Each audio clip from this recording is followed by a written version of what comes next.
Welcome to Chapter 2. What is a school and what's it for? We're going to dive into areas about education, what we feel education is, maybe as a society. What is a high school? What is K-12? What is junior high? You're going to hear a lot about junior high from me because I really like junior high and I feel more people should get involved teaching it. But let's get ready and let's start talking about some of the concepts inside your book. When you're ready, there's a button that says Next, and we'll start lecturing. Education versus schooling. Well, since the oncoming of the internet, this has changed a little bit. An example, the other day, I wanted to show my oldest son how to change the brake pads on his truck. So we logged on to Google. And in Google, we saw a video on how to change his Ford F-150 brake pads, step by step, everything they would need. He learned a lot. He did it all by himself. I ask you, did he go to a formal schooling or did he go to get an education? In schooling, everything tends to stay the same. We have desks, we have rows, we have whiteboards or chalkboards, we have computers in certain corners, but it's very structured. But education right now doesn't need to be with the internet. I'm not saying throw everything away. Right now in America, we are deeply reflecting on how to upgrade our educational system. Is it Common Core? Is it No Child Left Behind? Let's look my example at my son and his brake pads. We both were highly motivated to learn this. It saved us money and it was something interesting.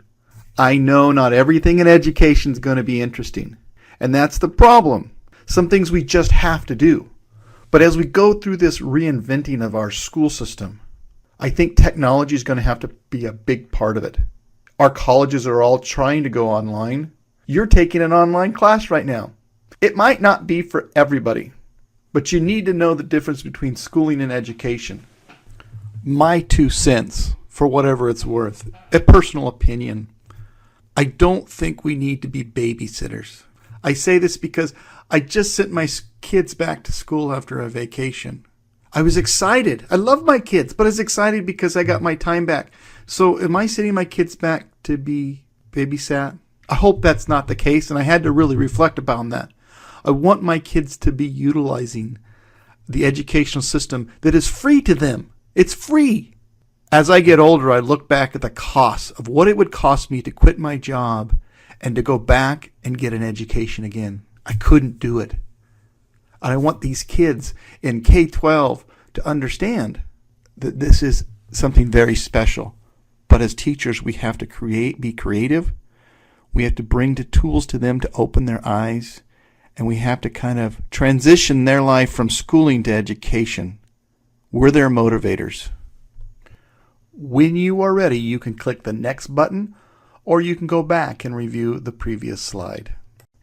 This is a practice question that you'll see throughout my lectures. This is not a graded question. Attempt it as many times as you would like. If you get the question wrong, it'll pop up and say try again. If you get it correct, it'll say correct, and then you hit the continue button to move on. Our society tends to teach our culture in our school systems. An example, in the 1980s, Apple gave computers relatively free to the K-12 system. Students grew up on these. This was their lives. This is all they knew because that was in all the school settings, or at least most. And as these students grew up and they entered into the business world, they took their computer systems with them. Their beloved Apple became a big business item. That's an example of a business embedding their product into our K-12 society and it growing with them. But we do the same thing with some beliefs and our ideas that we as societies want to convey as students grow up. Stories, myths, okay? Social habits and organizations, okay? We try to nip in the bud things that are giving us problems in the adult society. You have character counts in a lot of schools. No bullying projects. These are all social culture issues that we're trying to teach and infuse into our system. So technically, yeah, guess what? Our school systems are teaching how to be good citizens. We say they're not, but we are. We all know there's good schools and there are bad schools, but we sometimes can't figure out why. It could be a negative culture. It could be a positive culture that makes one good versus bad. A strong, positive school culture engages the hearts and minds of children, stretching them intellectually, physically, morally, and socially. We have a lot of great schools around the Central Valley here that do this. Some people cringe when I say the word sports, but I got to tell you, there's a lot of kids that are saved academically because of sports. It's the reason that they come to school every day. Intellectual. There's students that are so smart and they come because they love and they eat the knowledge up.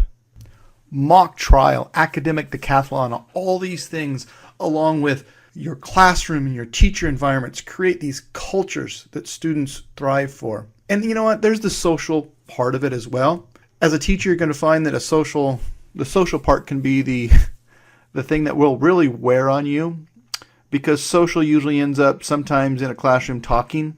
And this is a very social world with our social media and stuff like that. So, but if we take all these points, intellectual, physical, moral, social, and put them together, and they're all positive, it creates a culture for these kids to thrive in. I'm not going to go into detailed lecture of the transmitters or recreators of culture. Please make sure that you're aware of these and cover these in your textbook. The 4 basic purposes of school: intellectual, political and civic, economic, and social purposes. The first one is basically brain development. We want everybody to be able to read, write, and do math. A society that is educated is more prosperous. So government puts a lot of money into this to educate. The second one is to train people to be responsible citizens. Community service is taught. We teach them about political science. We teach them about history. Economical purposes, it's future workers. Sometimes people will say that if we put them in a classroom, the teacher is the boss and they learn how to say yes sir, no sir. But it does teach them how to show up at 8. It does show them put a whole complete day's work in. And they have work assignments and homework in there. So it is teaching economic purpose. Some kids fail at this. Some kids don't. We need to work on the kids who are failing. And I'm not sure how we're going to do that. Social purposes, basically, it adapts the child to the world that they're going to live in. It introduces them to kids, and sometimes I hate to say it, junior high kids can be so mean. High school, there's the cliques. But once you leave high school, you're into the real world, and it's so nice that you don't have a lot of these cliques that are going on. So the 4 purposes are listed there, and they go into great detail in the book. Please make sure that you review them because you'll have a couple questions. The role of the teacher in the school, boy, I don't know if words can describe it. You're helping Johnny with eating, make sure he's eating right, make sure he's doing his math, his reading, his history. No supervision maybe at home, and they hang out there all day. Johnny has a cold, what to do. It's huge, the role, and every year they keep adding more and more on to the teacher, so you need to be prepared. You're a gatekeeper. You keep people in. You dispense supplies. It sounds kind of funny the way the book has laid it out here, but you lay out, you give the supplies. You have your inkers or your tablets or all that other stuff.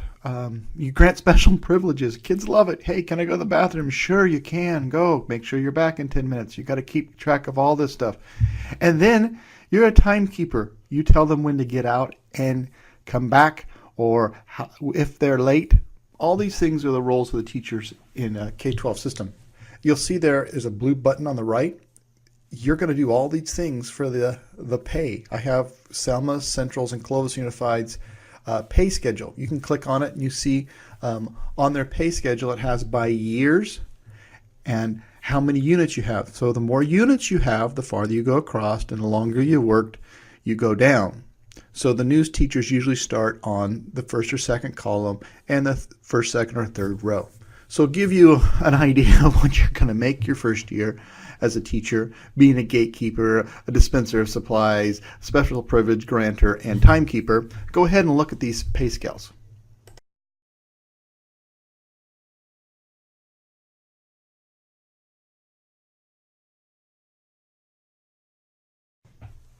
Now for an experience from the student side. There's 4 of them, and some of them can sound negative, and you think, well, some of them they should be like the denial of desire. Well, where also they want to explore. They want to build this cart. A couple of my kids are in a physics class and they want to do some really cool physics experiments, but the teacher just does pen and paper and really doesn't talk. So they're denied of their desire to go out and create and have fun. They wait and they delay, and their gratification does not come until later sometimes. That's why students really love computer games, because at least every 2 seconds they have to make a decision. Do I go here? Do I go here? Where's the pot of gold? Or who do I fight? Or what weapon do I use? But in a classroom, they can go all day and they don't get to make any decisions. Okay, there's social distractions going on with clothing, with cell phones, with people talking, with behavior, and that ties into the interruptions. If you've not been in a K-12 class, hopefully you can notice this in your observation. There's a lot of interruptions that happen. When you've got a class of 32 or 40, you can have kids with different personalities. Some can't sit still. Some are going to be tapping on you, going, hey, hey, hey, to other students talking to you. I remember my first day of student teaching way back when. I'm teaching the whole class a lesson, and the kid just stands up and throws up right in the middle of class. Talk about a distraction or interruption. These are all things that the students have to deal with. You know, you're thinking as a teacher, okay, I have to handle all these, but the students are having to deal with them at the same time. So think about your time when you were sitting in the class, not as a teacher, but on the other side, and you're thinking, I will never be like Mrs. XYZ or Mr. TWY. We all have issues. We can't make it just lollipops and candies. But we have to cut down on the interruptions. Maybe it's the all call that comes on all the time. Listen for that. Look what's going on. The social distractions in the classroom. Wow. You should be seeing those a lot when you're in there observing.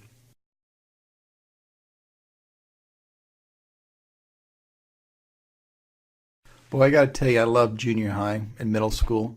The kids I taught there for many years, the kids there, they're still look up to you as a role model, but they're trying to grow up and they need a sense of somebody to help them, and they actually think you're kind of cool. When you go to high school, the kids don't think you're cool, and they try to do everything behind your back, teasing. Not all of them, but that's kind of what's up. Middle school and junior high gets a bad rap. You know, they're doing there for a long time. Junior high was just kind of like a wasteland of in between junior high and elementary school. But now, you know, they're really doing stuff. They're pushing some Common Core of the algebra down there. They're doing some neat science projects. The only problem we've got going on right now is the class sizes are large, very large. And, you know, there's not a continuation school of such really for junior high, so you're kind of going to have to keep them. So your classroom distractions can be high, trying to manipulate these kids all over the place. But they still love teaching. Not teaching, but they still love learning. Okay, your teaching license, if you get a K-6 license, you can actually teach junior high like an AB block or a math class. And usually you have PE teachers, your class staffing and patterns. You have your PE teachers, you have your AB, which is your history and your English, and you have math, and you have some electives. And then you have some extra support staff like a library media teacher and some resources like that. But I suggest if you are out looking for a place to observe, I would go and find a middle school. That was what I really liked. I did an observation there. I ended up there, and it's one of my favorite places. Please review the 7 key development needs of early adolescents and look at your observation school. How do they rate? How does your school, maybe you have kids, and how does the school that your kids go to, do they rate well? Do they have all 7 of these? Are they clear? What about the school you went to? I taught 8 years of high school math, and the funny thing is when I was teaching math, it was the same school or the same concept, same structures when I went back in the 80s. Basically, high school structure, the curriculum hasn't changed since 1890s, basically. You have your history, your math, your English. However, nowadays we are trying to integrate new ideas. Clovis Unified and Fresno Unified are doing what is called the CART, Center for Advanced Research and Technology, where they pull kids out their junior, senior years and do something within a field or career. We have some vocational classes we're starting to do. But I think the next couple of years, you're going to see more push in high school to get them going into career-based, vocational, or the college track. The shopping cart method in high school curriculum basically emphasizes the consumer's choice, what they want to be, what they want to do, what type of classes they like. At some of my kids' schools, you have the track for college transfer, where you're taking a lot of AP and upper end. You have a vocational based, and then you have an in between, kind of like an ROP program, where you have that's where they get to go off and look at in-depth field study, like athletic trainer, firefighter, or you have the Center for Advanced Research and Technology. The levels vary on the seriousness of the student, because we all know that each student is not created equally. Sorry, I'm laughing about that. It's not really funny. But some students work hard. Some students aren't motivated yet. And it usually tends to be the males. Sorry, it just happens that in high school they tend to be more percentage of males not motivated. Specialty shops, they provide attention to some students, but average students sometimes can be ignored. So basically it means you're not really getting ignored, but if you don't have an interest within all of these, you're not the AP student and you're not a vocational based student, what do you have? What do they have to offer for you? So most high schools are really kind of shopping mall based systems. Please make sure that you're familiar with the characteristics of effective school. They are listed here below. This is a practice question that you'll see throughout my lectures. This is not a graded question. Attempt it as many times as you would like. If you get the question wrong, it'll pop up and say try again. If you get it correct, it'll say correct, and then you hit the continue button to move on.